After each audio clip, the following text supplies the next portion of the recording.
Good morning, everyone. It is Thursday. It is the 21st of May, and we are live. My name is Jeff from the Teach Better team. Awesome to be here. I've got Sean Peck with me all the way from over in beautiful Minnesota, and I can say that, like, I mean that because I was there in December and it was cold, but it's beautiful. I really like. I was in Minneapolis, which I really liked. The city was beautiful. It was cold, but it was nice. So super pumped to have you on here and chatting. And excited to have all you here watching stuff. If you're watching on YouTube, make sure that you subscribe, hit that like button, leave us a comment, let us know what's going on. If you're on Twitter, make sure that you're also following Sean to connect with him. If you're on Twitch, I said this last night, do me a favor, let me know how to use Twitch. We're still figuring it out right now. And if you're here in Facebook, obviously say good morning as well. We are on the Facebook page, in the Facebook group, on YouTube, on Twitter, and on Twitch right now, going crazy with Sean. So Adam, good to see you. Good morning. Good morning, Andrea. Good to see you. Good morning to you too, Sean. I just haven't even said that. Good morning. It was good morning. Good chat. We were chatting before we went live, so I feel like I already did that, but I haven't done that for a little while. So you are in Minnesota. So are you Central Time or you're Central? Central right? Time. Yeah. So you're just 1 hour back, so it's not too crazy as far as that. Good morning, Libby from Cleveland in the house. Good to see you.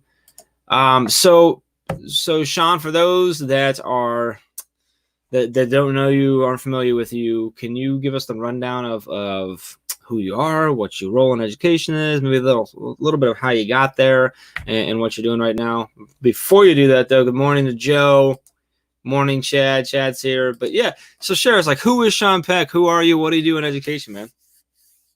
Well, I appreciate that, man. Super excited to be here. Teaching is the most important and honestly one of the hardest jobs to do well in the world. And so first of all, shout out to you and your team for all the value that you're adding, the content that you're putting out there to support teachers.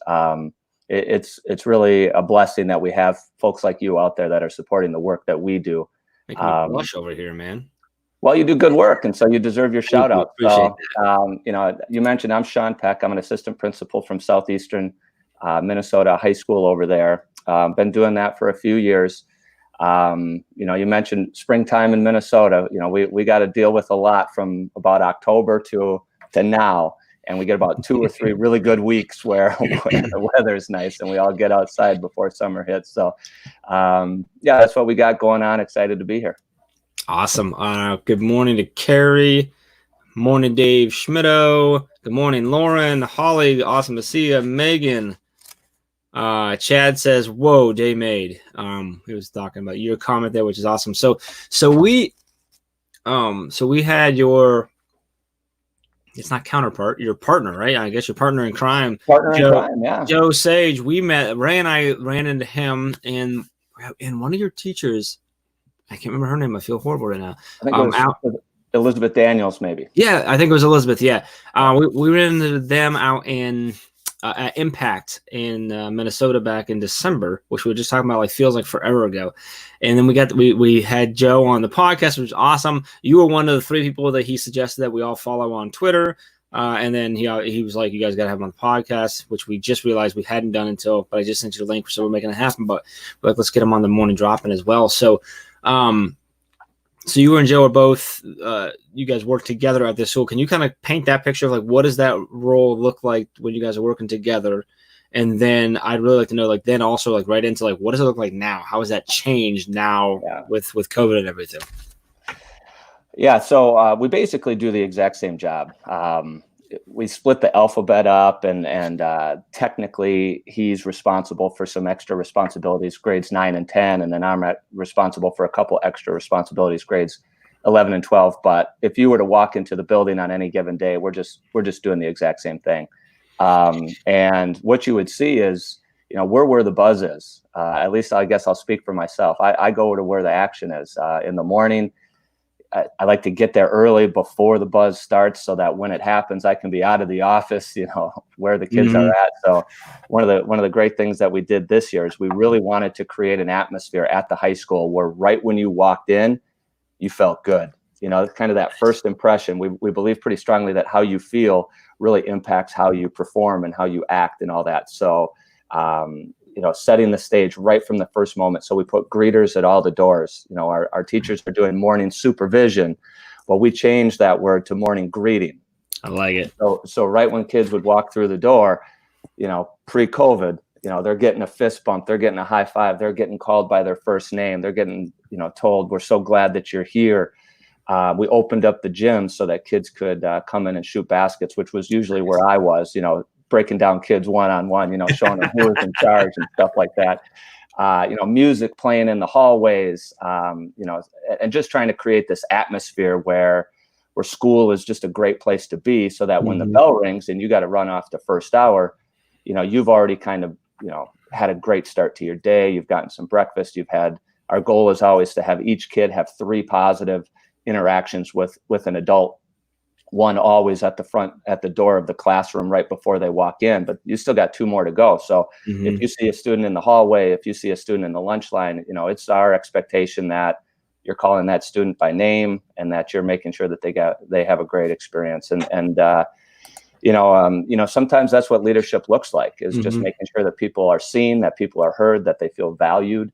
And that's really, our mindset is we want to see people, we want to see teachers, we want to see kids, we want to see the parents that are sitting in front of us. And so, that's really what our focus is.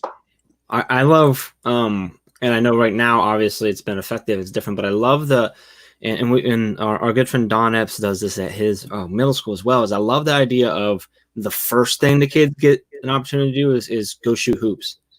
Or stuff like that. So Don they've got like this whole media room where the kids can come in, and there's video games, they can go in the gym, they can do all these things, and that's like the first 30 to 45 minutes of their day every day. And you're talking about the first 30 minutes whatever of my day as a student coming to your high school, I have an opportunity to go play one-on-one with the principal, right? Or shoot hoops with my buddies, or relax, whatever. So it becomes this place that I enjoy going to every morning, versus as soon as I walk in the door, oh man, I got to get to studying, I got to worry about this. Instead, it's something that I can look forward to, which is going to set me up to better receive all the rest of that stuff the rest of the day, which I think is such an important part. And I hope we start seeing more and more of that by people that lead in that way and stuff. So hopefully we can get back to that sooner than later, and you can get back to that culture there. So let me ask you that. Well, first off, Alex, what's up, buddy? Good to see you. Andrea says she loves that positive culture. As soon as the day starts. Cheryl, good to see you this morning. She says, love the music in the hallway. I play music when my students log in and for remote learning. Well, I love that. Not letting it stop you. Andrea said a lot of times in high school, those types of personal connections fall to the wayside. I love how you're promoting that. And then good morning, Lindsay. Good morning, Lindsay says good morning there. So let me ask you that now. So obviously school closures and stuff really affects that part. I mean, because you can't shoot hoops with kids, right? You don't have control when they're coming in. How are you guys adjusting to, or how have you adjusted to everything now? And have you found, are you able to still promote that same culture? What are the things that you're doing right now? Like, how's that working out now during remote learning, especially as we're getting closer to the end of the year?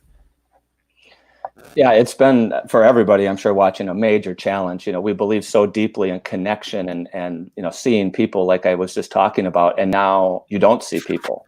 And so how do you kind of go through what your core beliefs are about what education should look like and feel like and sound like when you're not actually entering into the same space. And so we try to be as intentional as we can with it. We're still doing our weekly student shoutouts, which we would do every week anyway over the loudspeaker. Teachers would recognize the accomplishments of kids, and then we would shout that kid out over the loudspeaker.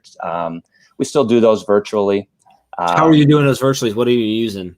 I just collect them, make a video, and put it up on our school's Facebook page and our Schoology page, so kids can click on it. It's not pushed into classrooms or anything like that, like the morning announcements would be. Yeah. So I'm sure there's a lot of students opting out of actually going through and watching it. But but the ones that cared about it, that it meant something to, are going to find it now, right? Because obviously there's some kids that didn't care when it was going on in the hall either, but the ones that do, right? So is that you? Are you making those videos, or individual teachers, or? Yeah, I do it. So each week, and again, it's just a little thing we can do to show people that we see them. Yeah. We send out a link and we call it. So we're the Falcons is our mascot. Okay. And I don't want to offend anybody here, but we call it "We Are Falcon Awesome" is our little title that we use for it. And we just open it up, shout somebody out, affirm somebody who's doing something great, who brought you a coffee, who helped you with some little job. And each week I send out a bulletin to teachers, and there's dozens of these shout outs every single week. And what it really does is it's become ingrained in what we do every day. And so people go through their day now looking to recognize those little things that people are doing. They're hyper aware of the things that kids are doing that are setting them apart from the norm, so that they can remember on Thursday when that link comes out, oh, that's right, I have to make sure they get a shout out for that. Which is such a mindset change from always looking to correct or criticize or peg them on the thing they're doing wrong. Now instead I'm hyper focused on this positive, which is going to allow me to see the positive of that kid that might be a bad kid, right? I'm going to focus on exactly. Also, and I know you're about to say, I didn't want to interrupt you, but also I love, I don't know if that's where I was going, but a positive I want to make sure everyone's listening to and hearing there in this world of COVID and closure now is that's usually done on the loudspeaker, right? So now it's done on video. Now the parents can also see that engagement. I'll tell you what, man, and as a parent, hearing your kid get shout out, I don't care what it's for. If it's like, hey, good job, Jonathan brought a pencil today, like that's cool. Like my kid just got shouted out. Like, so there is a positive to that. And I don't know. Did you do videos before too, or was it just on? So no, it's a whole right. So we go back. So maybe now it's both, right? And now it's so there's these little positives that I love that a lot of people are grabbing and seeing from this horrible, tough situation. There are little positives we can grab out of it. And I think that's a potential one there. And that's really cool. So I'm sorry, go ahead. Like, so what else are you doing now with the shift? Where are things at? I love that. I love the student shout outs. It's really cool. And so does everyone in the comments, it appears too. So good. And hopefully everybody can just, grab one or two things from what we're talking about here today and use it at your own sites to benefit kids. I think that's what we're all just seeking, is to borrow ideas. Another suggestion I would have, and it's really hard to connect, but I'm an assistant principal. Everybody understands that a big part of what I do is discipline in the building and correcting behavior and teaching positive behaviors. I mean, that's what would occupy 75% of my time before, right? These conversations with kids all day long, redirecting and intervening in their life so that they can, be successful in school. Well, I've grown to really love those kids. We've spent a lot of time together. I do have my regulars that come to my office or that I see in the halls or are, maybe skipping some class, and I have to have multiple interactions with them a day. And, it's so funny, you chase some of these kids around the building and they're frustrating. But then when they're not there, it's like, dang, I really miss that student. Yeah. I miss those interactions because you can just see the goodness in every single kid. Even the ones that are trying to get attention in maybe a negative way. And so one of the better things that I've really tried to do is just send them a message through Schoology and say, hey, click this link at 1:00 and just hop online with me on a Google Hangout for 5 or 10 minutes. Just want to see how you're doing, and just ask them, how you holding up? Is there anything you need? And I'll tell you what, more than once, often the first response is, I thought I was in trouble. Yeah. I thought all you did was yell at people, right? Yeah, exactly. But then when you have a chance to kind of reset that relationship, to reset that narrative, so because sooner or later they are going to come back in the building and they're going to see me and I'm going to see them. And what does that interaction look like after we haven't seen each other? Yeah. Well, if we've done the work, virtually online, and we've had a conversation that's not about school and it's not about any correcting of behavior or anything like that. It's just, I genuinely care about you. And I just wanted to check in and see how you and your family are doing. I want to be able to do anything that you need me to. You need me to talk to teachers. Yeah. You need me to reach out to a counselor. Can I help your parents at all? Do you have enough food in the home? Like whatever it is, I'm just here for you. And then end the call. That's it. And so if there's anybody out there that's watching, that's like, man, I really, kind of feel that way, where I miss some of those kids, I would really suggest just doing that because it's been super impactful for me. Very cool. I love that. Andrea says she uses a Padlet board for digital student shoutouts. Adam's giving props for how awesome and bold hashtag We Are Falcon Awesome is. So Cheryl's asking, how do you deal with the naysayers who don't have school spirit? How are you? Yeah, I guess that's a good question. So how do you deal with that? Maybe people who aren't engaging, or people who just aren't a huge fan of your of being in school and don't have that school spirit, and maybe don't like that hashtag because they figure out the fucking awesome. I don't know, like, how do you deal with that? How do you deal with people who are have a negative outlook of your school normally, but also now obviously in this new world that we're in too? Yeah, so that's a really good question, and I think the answer is it kind of depends. If they're just not, so I'm an energetic guy. You mentioned Joe Sage, the other assistant principal. We are the rah, get in the hallways, high five kids, high energy all the time. I'm sure we wear people out. I'm sure we exhaust people. I'm sure we get more than a few eye rolls when people say, why on earth are you so excited to be, doing this at 7:30 in the morning or whatever it is? I'm certain of that. And if that's the case, that doesn't really have an impact on me. I don't think that that's a behavior that really needs to be corrected necessarily. I'm a firm believer that you publicly and repeatedly highlight the behaviors that you want to see from students. You do the same thing with the grown-ups, right? If there's somebody doing something amazing that you wish that everybody did, you call it out, you name it, you praise it so that everybody knows, like, oh, this is what they like. If there's somebody who's not doing what you want them to be doing and what they're doing is kind of unacceptable, and I wouldn't consider to be, somebody who's not, fully engaged in like school spirit or something like that. If that's not your thing, that's okay. But if you're actively disengaged, if you're trying to like disrupt what we're doing, if you're actually like trying to make things worse, well, then that's going to require a very firm and direct conversation, usually privately. I'm not in the business of calling people out publicly or anything like that. But, I'll just speak my truth. When I was a school teacher for 12 years, I taught social studies and AVID at the high school level. And when I thought about going into leadership and administration, confrontation was like the one thing that I was like, oh boy, like, I don't know if I have that in me to confront adults. Like that's not my thing, and you just kind of, after you do it a few times, you realize that things are made better when you confront people and you talk it through. What happens when you ignore it or when you let it fester is resentment grows and things like that. So I think that's been one of the big things that I've learned is pulling someone aside and saying, listen, I love you, I respect you, but I have noticed this thing, and that's not really what we do here. And I'm willing to help you through that, but we got to get through this. Yeah. And almost every time that I've done that, things have improved. Rarely have I ever, had that happen where I had to call something out or address a behavior and had it actually get work, as long as you handle it in a respectful way. Yeah, I like that approach. Good morning to Jeff. Brian, good to see you jumping in. Cheryl's asking, what if admin is not on board with some of these initiatives and these ideas to engage students? How do you get admin's attention that these initiatives benefit students? So as an admin, I guess from that angle, your angle would be a great angle to answer that from. Like, how do you do that as a teacher if you have an idea, if you're trying to do things, or as an admin and you're trying to get the other admins on board? Like, how do you work that in, especially something that maybe they might think, oh, that's a little silly or a little over the top or not my style? Like, how do you get them on board or find a way for them to also be at that same level of trying to create that spirit? Yeah, that's a great question. I think everybody's experience is a little bit different. You're going to have some administrators that are just all in with what their teachers are saying, and you're going to have others that are a little bit more slow to take that and do what they want them to do.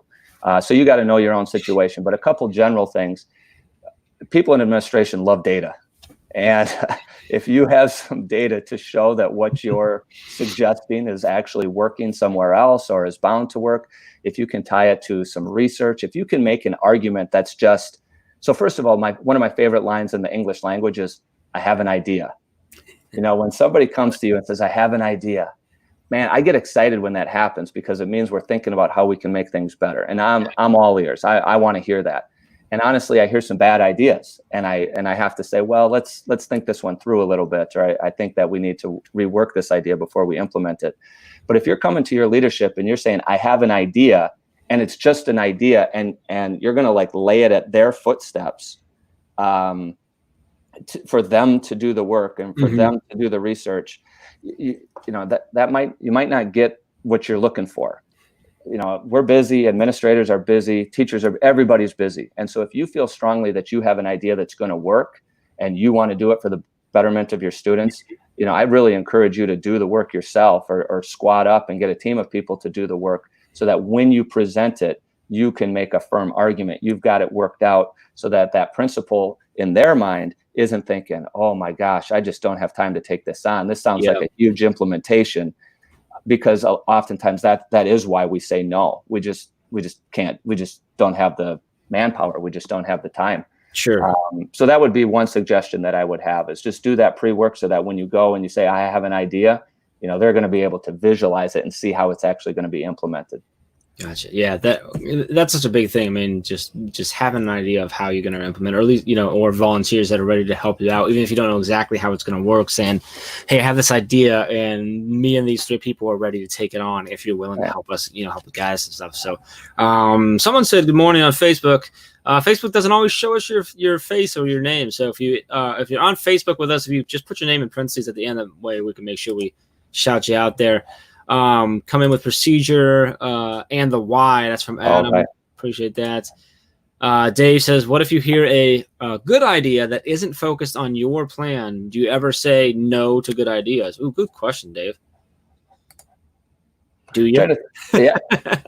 Well, that's one of the benefits of being an assistant principal is, sometimes you can pass the buck there a little bit, but, I'm trying to think of a specific example where maybe that happened. I'm sure there are many. I try to be super approachable. And so one of the jokes that I have is when school was in session and I, sometimes need to go to a classroom or go to the bathroom, I need to budget some time because I'm going to run into 10 people along the way that they all want to tell me their idea. Yeah. And usually those conversations are, okay, think that through a little bit more. So I rarely do I ever just say, no, sure, that can't happen. Good idea, but no.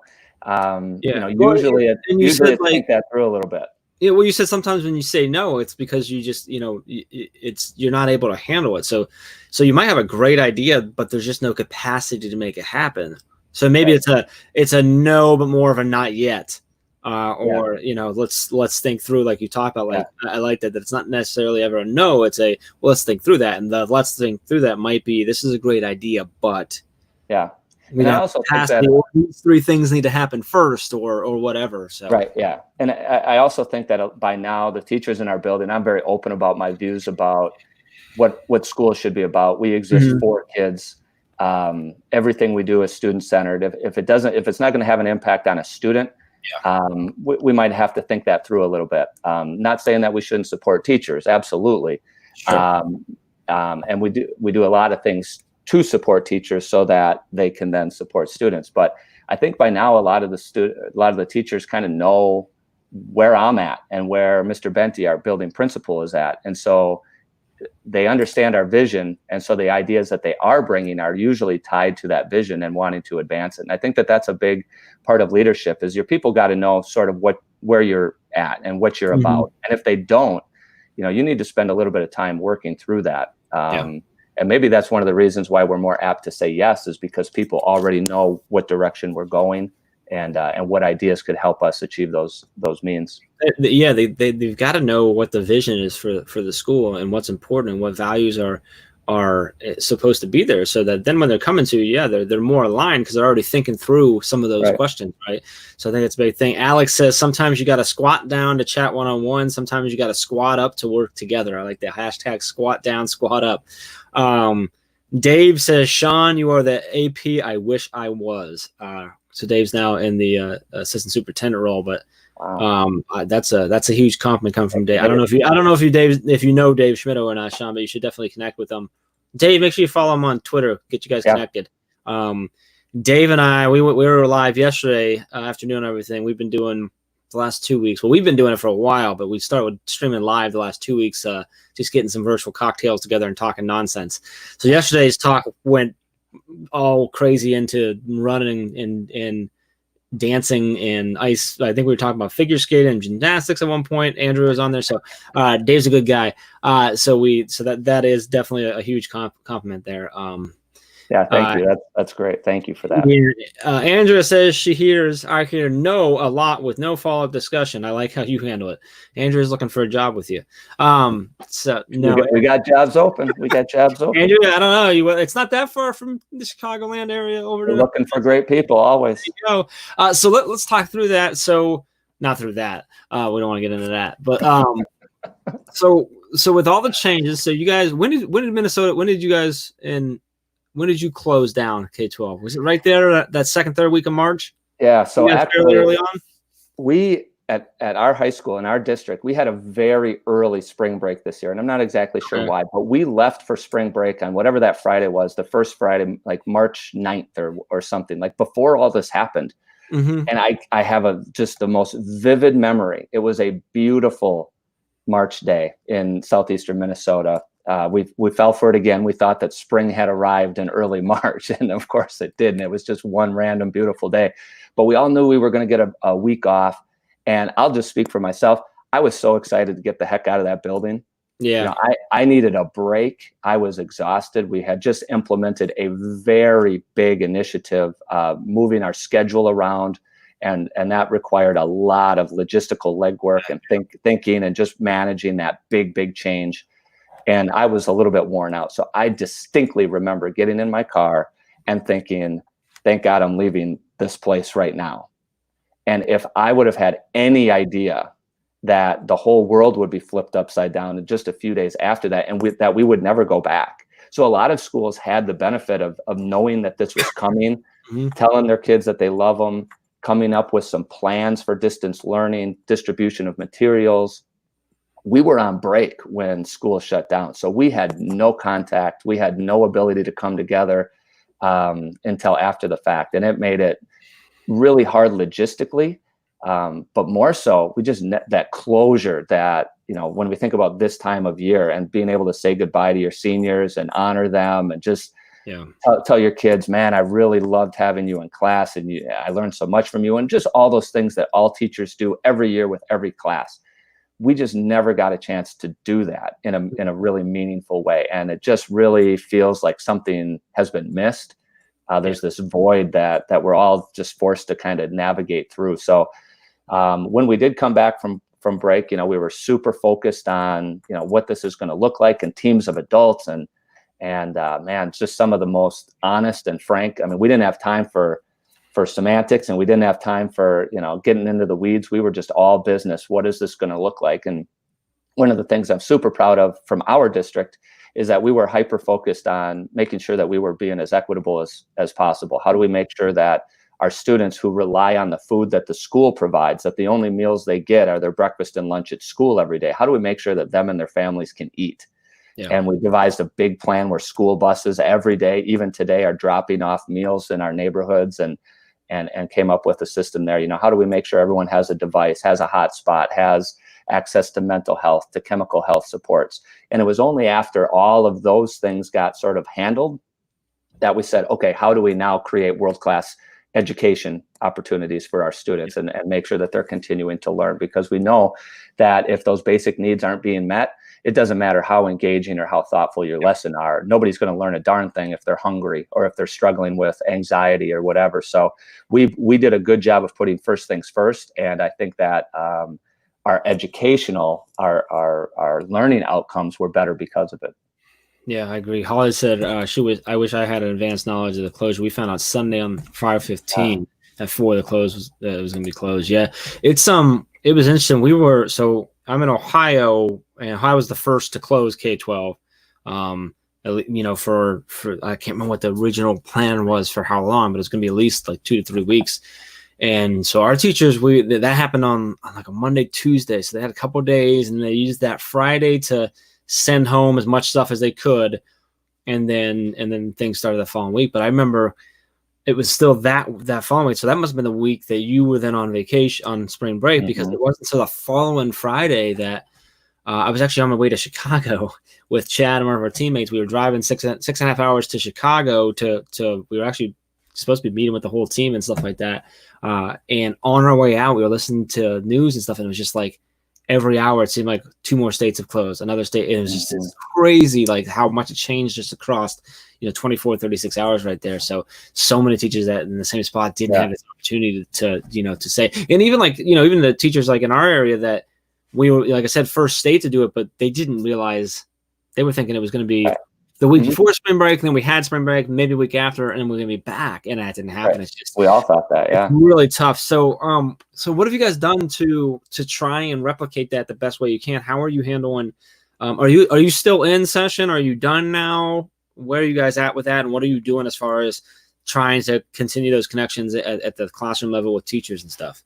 So how do we do education once those basic needs are met? What we did, and we're still in session. We go until June 4th. Our seniors are done tomorrow, Friday, but everybody else continues on for the rest of the year. And we made a decision because we're in a high poverty situation. A lot of our students have become essential workers. A lot of our students are ones that, you have multiple kids in the home that are sharing a single device. What we decided was to be as asynchronous as possible, that teachers would roll out content with very, very loose deadlines and things like that, and give kids ample time to do it when they could do it. So there's been a lot of direct instruction through videos that students can access at any point in time.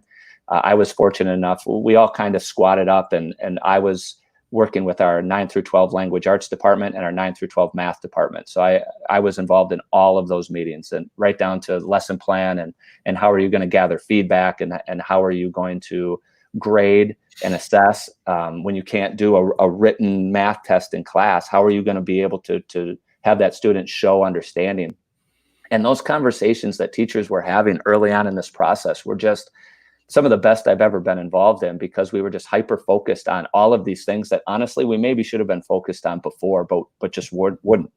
How do we assess kids that have different strengths and have different capabilities? How do we deliver content to students based on what they can do and what they have access to? And it was really through those conversations that I think we changed our mindset about how school should be done at all. And I want to give every teacher watching this right now just the loudest shout out that I possibly can, because the work that went into this was huge. I mean, literally redesign what education looks like in a matter of days. And of course, teachers did that and deserve a ton of praise. But what a lot of people forget is what you mentioned, the fear and the anxiety of watching this news scroll through. Oh my goodness, another state shut down. Oh my goodness, they just canceled the NCAA basketball tournament. Oh my gosh, they just sent everybody home from MLB spring training. That was scary. I was scared for me. It was like a movie, like an apocalypse movie. It was just crazy. Like, listen, it was nuts. Right. And then when you're at your peak of fear, redesign education. Go do it now. And teachers did. And it just is, I am just so filled with pride, and I get a little emotional, honestly, when I just think about the fact that teachers put those fears aside because their students were depending on them at that point in time. And they just do what students or teachers always do, which is put their students first. But in that moment, what they did, I think, is just so admirable and deserves to be recognized. Absolutely, 100% agree. So are you now, and as your admin team, are you are you guys in the point where you're starting to look more, okay, what does August, September, October look like? What are we preparing for? Are you there yet? And I ask you that way because we have a lot of conversations with school leaders and admins, and it seems like the majority are getting there, but there are still some that just aren't quite there yet because they're still trying to figure out some of these other little things not little things, but these other logistical things and stuff for the end of the year type stuff. Are you guys there yet? Have you figured out, okay, we've got this figured out, how our year is going to end, how we're wrapping things up, what summer is going to be like, but are you now talking about, okay, what's going to look like in August depending on XYZ, which we don't know yet? Are you guys there? Where's your mind at? Where's your planning process at right now? So our planning process, and we've had this question a lot from our teachers, obviously. They want to know. They're already looking ahead too, and they want to know, of course, and they look to us for guidance. And so what we're telling them is you can go a couple different ways. You can either take every single standard and every single lesson and break it down so that you can teach it 3 ways. You can teach it in person, you can teach it distance learning, or you can teach it in some sort of hybrid. I mean, it's going to look in some combination of those three things, right? You can create 3 lessons, or you can create 1 lesson that can be adapted in each of those 3 different ways. And when you say it like that, it's like, well, obviously I'm going to create 1 lesson as opposed to 3. And so I have no idea what things will look like. I have my guesses, like everybody else. I have my views and whatever, and I think we should do this or whatever, but I'm not in charge. Nobody's asking me what I think we should do. And so the best advice that I can give to teachers is save yourself some of the mental anguish and physical anguish, and try your best to create lessons that, if we are in distance learning, you don't have to redesign everything again for the fall semester. You're going to do that work over the summer or whenever during curriculum writing time, and then it can be adapted to whatever school looks like. And so much of what we do is based on, we have a framework, and what we tell teachers is, this is what we want to see. When I walk into a classroom, it's so hard to tell like what a teacher's doing and all these things. But if I see kids talking, I see them writing, I see them reading, I see them moving, and I see them feeling cared for by the teacher and by each other. If I see those 5 things, I'm leaving that classroom happy, period. You know, there's obviously some teaching is more complex than that. But if I see those 5 things, reading, writing, talking, moving, and feeling cared for, that's all I can ask for. So how do we embed those in any of those 3 different ways? If you can do that, we're good. I love that approach too, because that's something that we actually talk with admins all the time. So, you know, one of the things that we do as a Teach Better team is we work a lot with, that's what we do, is we work with districts on rolling out initiatives, training, you know, giving opportunities to be better. And one thing that we always try to stress is like, hey, we're not coming and tell you like, this is how you have to do things. And you should never walk into your teacher's classroom and say, you have to do the grid method because Teach Better's here, right? It's never that. It's, let's make sure everyone in your school and your district knows these are the 5 things or 6 things or whatever the number of things are that we want to see happen in the classrooms. These things being met, right? And if you can do that, it doesn't really matter how you're doing it, as long as you're doing it. And then what we like to be is, hey, if you're not doing that, here's a tool that might work for you. That's how we've always tried to be as a Teach Better team, which is why it's Teach Better and not Teach This Way. Right? We don't want to tell you that because you're probably already teaching pretty awesome. We just want to, maybe we have here's an idea that might help you teach better. So we like to, and I think the way you're looking at the fall is the right way to do it. I think we have the sort of 4 scenarios you got to plan for, right? Are we back physically but with social distancing? Are we in some sort of blended hybrid model? Are we 100% virtual? Or honestly, what's potentially really going to be likely is potentially that we're going to be intermittent, where we either start off virtual, then we're back in, but then we might go back to virtual, right? Because we're potentially going to see these spikes come and go with COVID in the fall. Or are we hybrid, but then we get to come back for a little bit? Or do we start back, but then we have to come back out? So I think the way you're looking at it is absolutely the way it has to be, because the way I've been saying that is, hey, there's your 4 scenarios. If you plan for 100% virtual, it's a lot easier to adapt to everything else. It's a lot easier to adapt from virtual to physical, because I can go, okay, everything was being delivered virtually. So now instead of this video, I'm going to deliver it as we're going to do a whole group thing. Or instead of this site, we're going to do a worksheet, or we're going to do this experiment in person. It's a lot easier to do it that way than planning for physical and then having to shift. So I think if you plan that way, you knock, like you said, you check all 3 of those boxes and you're ready to go. So exactly. That's smart. Dave says, I think the speed in which the change happened was actually a blessing. Seeing the uncertainty lingering about the fall is causing increased anxiety. March was like a Band-Aid getting ripped off. Right now, it's like a slow burn. Yeah, and I think the catch and where a lot of people are, and trying to let me know if I'm on point here or not, is that for a while, you know, since all this happened, since March, you know, I say that like it was so long ago, right? For the last couple months, it's kind of been like, and not in a bad way in any way, shape, or form, but been sort of like, as long as you're focusing on the child and doing something and engaging in some way, communicating, like it's good. We're okay. We're not worrying about even really assessing all that much. We're not even, you know, we're just worrying about giving opportunities. But we do have to shift it back now to, okay, but how are we going to actually be assessing them and giving them the feedback they need to grow and to learn and stuff? So we have to figure out how do we do that to make sure that they're getting what they need while still taking care of them the way they need to be taken care of digitally, and we're kind of making this shift. And now we have this time, right? Because we're like settled in right now, and like Dave said, it's kind of that slow burn. It's like it's no longer like let's just make sure we're taking care of these things really quick, but now it's like, okay, we've taken care of all of that. Now we have to like, how do we also, like you said earlier, like how do we also now provide world-class education too? And now we have all this time to kind of think about it, and we don't know what it's going to look like. And it is the anxiety, I think, is tough there. So wanted to say good morning to Eric, guys. Eric jumping in. And then Sunita, nice to see you as well. Good morning, Teach Better team. We're coming in from India. India's in the house. Love seeing our friends from India in here. So Dave also says, for me, the struggle is trying to stay in my lane. I can't worry about hand dryers, toilet seat covers, bus capacity, etc. There's so much uncertainty. I need to focus on that which I can control and everything. So, and you bring up the, sorry to interrupt, Jeff. No, yeah. Interrupt me. I don't know where I was going anyway. That's why I just stopped with the logistics, right? How do we get kids to sanitize their hands when they walk in, and how do you social distance appropriately? Like that obviously is what a lot of people are thinking about. But I also would encourage everybody out there to have a social and emotional learning plan in place, because people have undergone trauma, and some more significantly than others. But we cannot assume that students are going to be excited to enter back into the building. I've heard that a lot. Kids are going to be excited to enter back because they miss their friends and everything. And there may be some truth to that. But I also think that people have gone through a lot. People have lost their jobs. People have had family members get sick or die from this awful virus.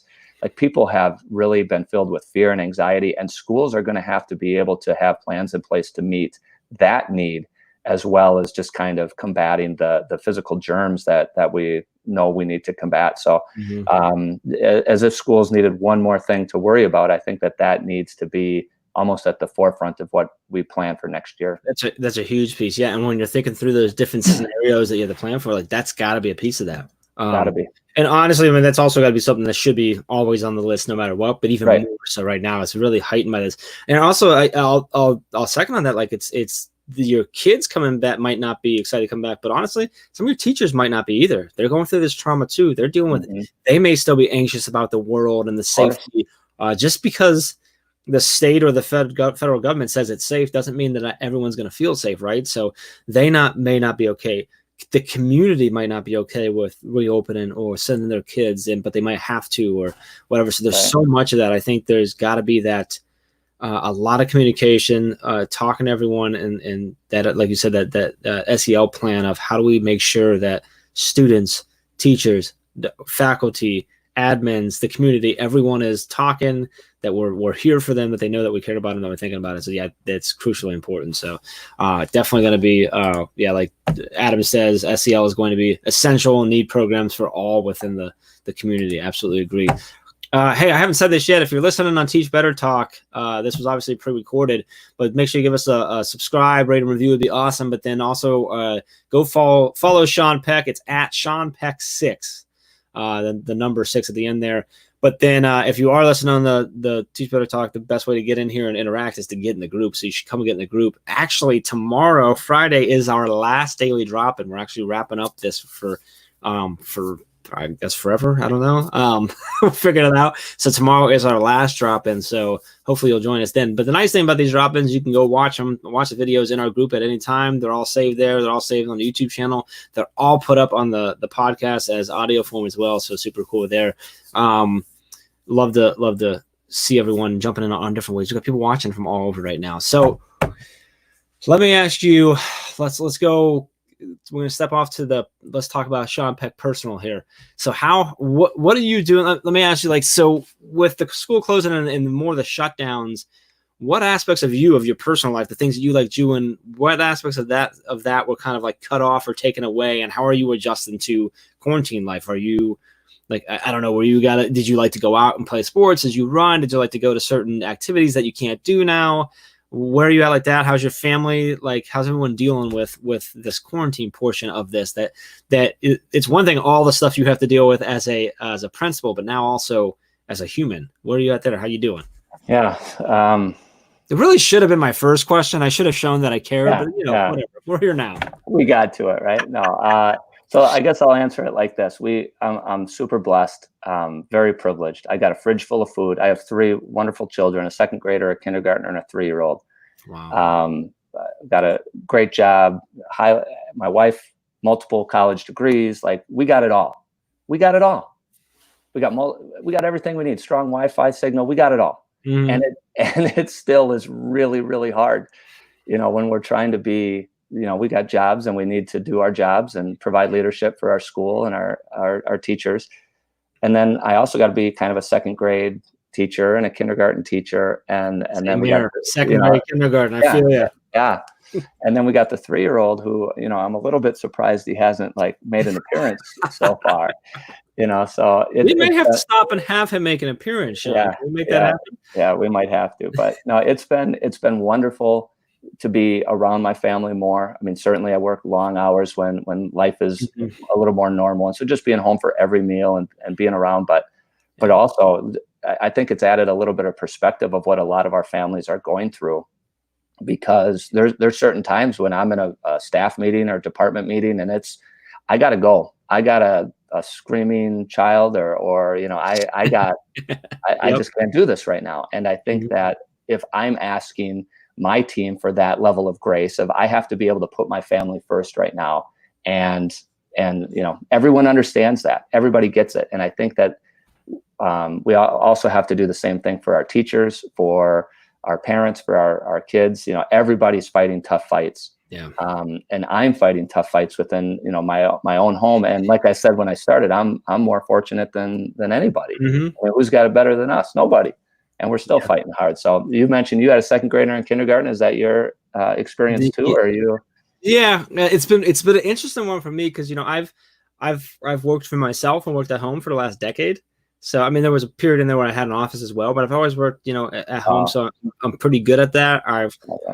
But I like what I talk about is one of the things I think that allows me to work well at home is that I'm pretty good at, as soon as I wake up, I know whether I need to go somewhere. Like, I'll wake up and be like, all right, I gotta go work at a coffee shop or go to Panera or something today, because I can just feel it. Well, now I can't do that. So it's kind of this, I've worked for myself for so long, but it was always a choice. Now it's like, I have to work at home, which has been a weird mental thing for me that shouldn't be.